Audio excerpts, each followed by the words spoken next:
guys, so today I'm sharing my pallet planter project. I wanted some larger planters for the yard, and I remembered that we had some old pallets lying around, so I decided to see what I could come up with using those. So basically this video is showing the process of how I made them and what I did with them in the end, and I'm really happy with how they turned out. If you would like a few more details, maybe a few more pictures, I will share that in my blog post, so I will link the corresponding blog post below if you'd like to check that out and see. It started by taking apart the pallets to get the lumber and then removing the nails, and I'll be honest with you, I did not like this part at all. It was the most time-consuming part of this project, and I took apart enough and made the first one myself. And then I was ready to buy lumber and say forget it, but my husband helped me take them apart for the second one that I did. And then I just started measuring my boards and cutting them in the sizes that I liked. Visually, I just laid them out and got an idea of what I wanted, and I started cutting them and placing them together. I didn't really have an actual plan to look off of. I just knew what I wanted design-wise and went with it. And you'll see I did not pre-drill the holes. This is just a rustic, quick project. That's what I wanted it to be, and that's what it ended up being. But I am happy with it. I really like how it turned out. After I got the two end panels done, I just placed them together with some more boards for the side, and then I filled that in. And then I also ended up adding a top portion, as you can see in this part of the video. It's really not necessary, I just wanted it to be a little cleaner on top. There's nothing perfect about these planters. They are as rustic as they come, but I absolutely love them.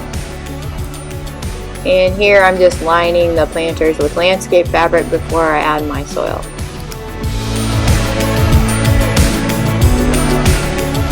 Soil in my planters, I can add my fertilizer and be ready to plant.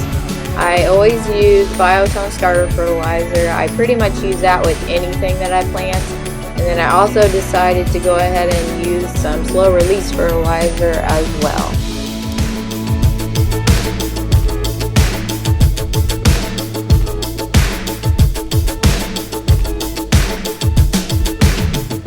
I just mixed those into the top of the soil, and then it was time to plant. I chose to use a purple fountain grass as my centerpiece, and then I also used a sweet potato vine that had kind of seen some rough weather, I guess, because it's not in perfect shape, but I think it will come out of it just fine. And then I also used some bright colored petunias.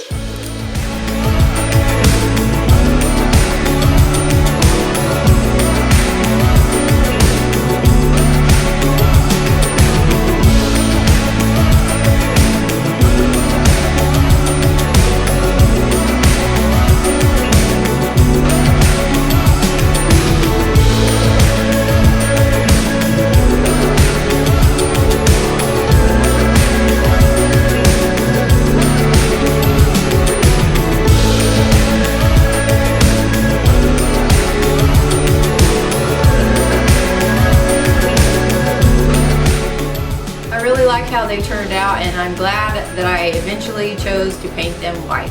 I put them near my vegetable garden area, and since I did paint them white, they matched the garden fencing, and I really like how that looks. I did, however, really like the rustic raw finish that they had, and I do have another project in mind that I will be leaving in the raw palette finish. So stay tuned for that. I hope you enjoyed the video, and thanks for watching.